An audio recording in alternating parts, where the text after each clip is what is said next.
Dating part ng It's Showtime, may pahayag sa kanyang journey noon sa programa. Bakit kaya siya hindi pwedeng mag-promote sa It's Showtime? Ang buong detalye, alamin!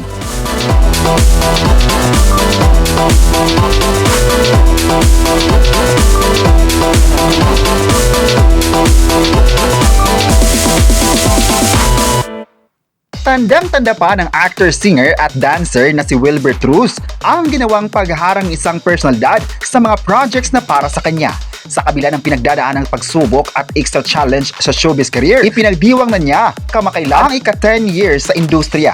Successful ang naganap na anniversary concert ng Viva Artist Agency Talent na written by Wilbert Cruz kamakailan sa New Frontier Theater. Sa panayam kay Wilbert ng Fast Talk with Boy Abunda, inamin ng binata na hindi naging madali ang kanyang journey sa showbiz dahil sa isang taong pilit na hinhila siya pababa.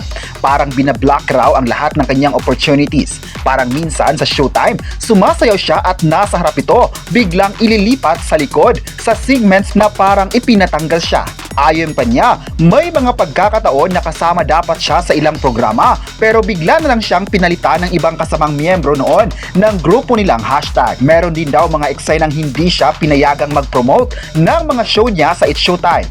Sa halip na wala ng pag-asa, nagpatuloy lamang si Wilbert sa kanyang career. Careful naman siya na hindi malate, hindi magkamali kasi parang magkakaroon ng rason na tanggalin siya. Umiyak raw siya palagi at maraming tanong. Nakausap raw ni Wilbert ang taong naging balakid sa kanyang career noon at humingi ng tawad sa kanya. Napatawad na raw niya ngayon dahil ang mga bagay na iyon ay tapos na. Samantala, bibida naman si Wilbert sa unang action movie niya, ang The Guardian na collaboration ng Viva Films at ng ilang Korean producers. Makakasama ni Wilbert sa pelikula ang mga South Korean actors at marami pang iba.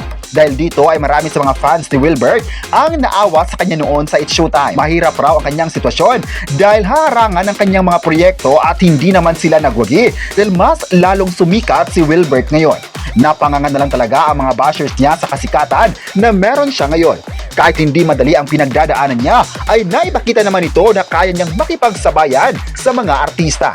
Marami naman sa mga kapwa celebrities ang proud sa kanya, lalong-lalo na ang kanyang kaibigan na si Vice Ganda.